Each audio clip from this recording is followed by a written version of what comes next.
মৃত্যু কোনো কিছু এনে দেয় না। মৃত্যু কখনো কখনো সমাধান হতে পারে না। সমাধান হওয়ার জন্য আলোচনা প্রয়োজন, সমাধান হওয়ার জন্য টেবিল এবং সুন্দর একটা মনের প্রয়োজন। হ্যাঁ, সেই জায়গা থেকে ব্যর্থ ছিল। পুলিশকে দেখলে মানুষ এখন অন্যভাবে দেখে, তাদেরকে এখন মানুষ ভালো চোখে দেখে না।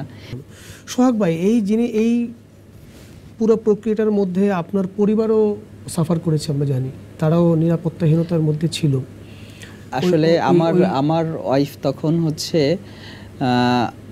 8 মাসের প্রেগনেন্ট। আচ্ছা। হ্যাঁ, আমার 8 মাসের বাচ্চা কিন্তু আমার ওয়াইফের গর্ভে ছিল।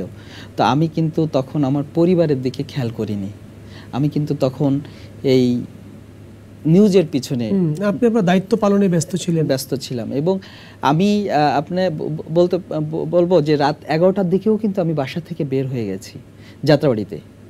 আমি যাত্রাবাড়িতে গিয়ে 12টা 1টা পর্যন্ত রাত কিন্তু আমি থেকেছি। আমি প্রেক্ষাপট চিন্তা করছি যে আসলে সরকারের তরফ থেকে এই বাচ্চাদের যাতে গুলি করা না হয়, ছাত্রদের যাতে গুলি করা না হয়, দেশটার জন্য একটা শান্তির জায়গায় চলে আসে, আর জন্য কোনো প্রাণ না যায়, আর জন্য কোনো প্রাণ না যায়। দেখেন, প্রত্যেকটা মৃত্যু কোনো কিছু এনে দেয় না। মৃত্যু কখনো সমাধান হতে পারে না। সমাধান হওয়ার জন্য আলোচনা প্রয়োজন, সমাধান হওয়ার জন্য টেবিল এবং সুন্দর একটা মনের প্রয়োজন। হ্যাঁ, সেই জায়গা থেকে ব্যর্থ ছিল। কিন্তু শেষে কি হলো, অনেকগুলো ছাত্র হারাই গেল আমাদের বুক থেকে। নির্মমভাবে তাদেরকে গুলি করে হত্যা করা হলো। পুলিশ বাহিনীর উপরে, সাধারণ মানুষ পর্যন্ত, 4 বছরের বাচ্চা, পুলিশ বাহিনীর উপরে পুরা কালিমা লেপে গেল। পুলিশকে দেখলে মানুষ এখন অন্যভাবে দেখে, তাদেরকে এখন মানুষ ভালো চোখে দেখে না। দেশের মানুষ ভয়ে আতঙ্কে ছিল। আমরা অনেক কিছু দেখেছি যে এর পরবর্তীকে কেন্দ্র করে কিন্তু একদল ডাকাতি করা শুরু করলো, মানুষকে ঘুমাতে দিতে পারে না, দল বেঁধে ডাকাতি শুরু করলো। হ্যাঁ, তারা নিয়ে গেল। এখন আমরা কি পেলাম?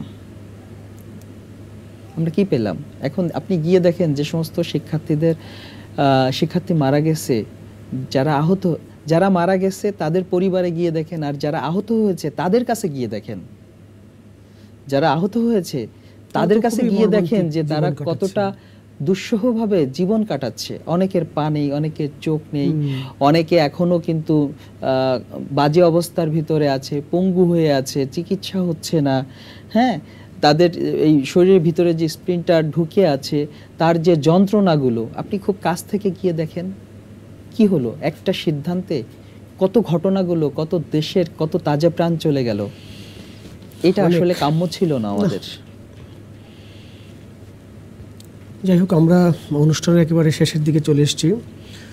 আপনার সাধুবাদ জানাই আপনাকে যে আপনি আপনার নিজের নিরাপত্তা কথা না ভেবে আপনি জীবন বাজি রেখে যেভাবে সংবাদের পেছনে ছুটেছেন এবং মানুষকে আশ্বস্ত করার চেষ্টা করেছেন সঠিক খবর দিয়ে, নিঃসন্দেহে সেটা প্রশংসার দাবিদার। এবং আমি জানতাম না এটা, যে আপনার ওয়াইফ তখন 8 মাসের প্রেগনেন্ট। সেই অবস্থাতেও আপনি পরিবারকে সময় না দিয়ে আপনি আসলে আপনার দায়িত্বের প্রতি সচেষ্ট থেকেছেন এবং অনেক নির্মম হত্যাকাণ্ড আপনার চোখের সামনে আপনি দেখেছেন।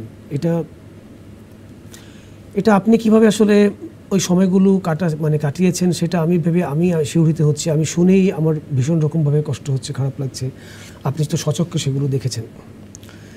তো এই যে আমরা জানি না, আমরা তো কোনো সিদ্ধান্ত দিতে পারি না, আমরা এটা সঠিক না ভুল নাকি ওই প্রশ্নে আমরা যাচ্ছি না। আমরা কতগুলো যেই ঘটনাগুলো ঘটেছে সেগুলো আমরা জানলাম বা আমরা টেলিভিশনে দেখেছি, বিভিন্ন মাধ্যমে দেখেছি।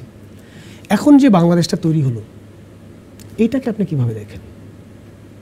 কোন সম্ভাবনার জায়গা থেকে দেখেন? আসলে প্রত্যেকটা অর্জনটা হয় যখন আলোচনায় অর্জন হয় না, যখন বিজয় ছিনিয়ে নেওয়া হয়, সেটাকে মানুষ কিন্তু খুব আত্মতৃপ্তিতেই কিন্তু তারা সেটাকে ভোগ দখল করে। যেটা হচ্ছে এই দেশটা এখন ছাত্র আন্দোলনে ছাত্ররা জয় করেছে বা সরকারকে পতন করেছে।